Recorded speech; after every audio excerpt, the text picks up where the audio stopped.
Meaningless game for Buffalo. A loss from New England, and they get the 1 seed. Who's going to win this game? Division rivals. Going at it. Let's get into it. What's going on, y'all? TK here, back with TK's commentaries, and we are at the end of the Week 18 matchup between the Buffalo Bills and the New England Patriots, with New England taking the victory at home, 23-16. Be sure to like and comment on the video and subscribe to the channel. We're grinding over here on YouTube. First off, Happy New Year, being that New Year's Day was this past Wednesday. Hopefully we're in for an even better 2025. Overall, this commentary is going to be relatively quick and easy. I had mentioned it last week as well that there probably won't be much to cover. It was a meaningless game for Buffalo, being that the 1 seed was out of reach and they had already locked up the 2 seed, so they guaranteed themselves a home game next week if they make it out of the wild card in the divisional round, with a chance, if the Chiefs lose in the divisional round, for a home game in the AFC Championship.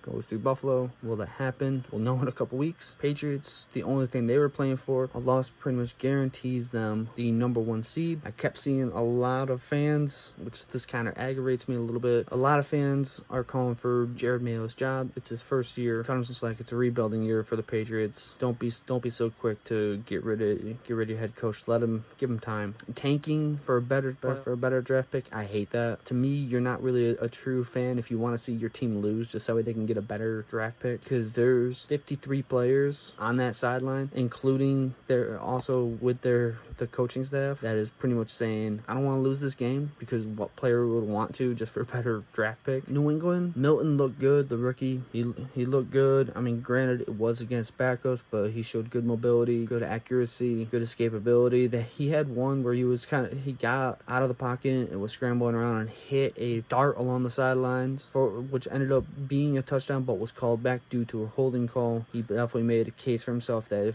if he does get traded, he could go somewhere, or he could stay and be the backup to Drake May, who Drake May is looking like he could be their future. They just got to put people around him. First offensive drive for Buffalo, Josh Allen came in, making his 115th consecutive start. I expected him to play in this game because they don't have the bye. I did expect him to play. How much? I had thought maybe a quarter, but they completely pulled the swerve on us. He came out for 1 play, handed the ball off to James Cook, and then waved to the crowd. So his 115 consecutive start streak is intact. He got in, gave his handoff, and got out. Speaking of James Cook did hit 1K, did hit the 1,000-yard mark for the season, and also added on and tying O.J. Simpson for the Bills' all-time single-season rushing record at 16. So both O.J. Simpson and now James Cook share that record. I would like to have seen him get maybe one more before the game was over, but it didn't end up coming to fruition. 1,000 yards and 16 rushing touchdowns.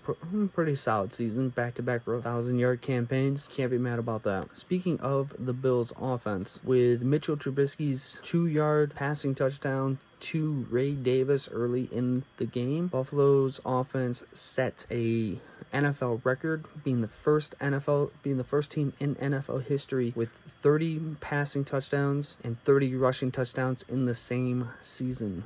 Another record for the Bills, another record for that offense. The offense is clicking. A few incentives that they hit. Von Miller came in for 1 play, got his 1 sack, and sat the rest of the game. He hit he said 6th sack of the year. He hit a $1.5 million incentive on his contract. They were at the 36 on 1 drive and ended up punting the ball. Ingram, one of the gunners, ended up making a phenomenal play and keeping the ball out of the end zone and then pinning it down at the 5. I wasn't entirely sure the reason behind that. I thought maybe there was something to do with the weather. They would have given Bass a chance at probably like a 54-yarder. Then the announcers came with that punt that pinned him inside the 10. Sam Martin did hit an incentive himself. Mac Hollins had a couple catches. I believe that also caught him an incentive as well. With this Week 18 meaningless matchup, guys definitely got a chance to hit some contract incentives, which was nice to see. Next week, Buffalo does come home for a playoff game, or the wild card. Who they will face is depending on if one of 3 things. Broncos win. If the Broncos do beat the Chiefs, then they'll play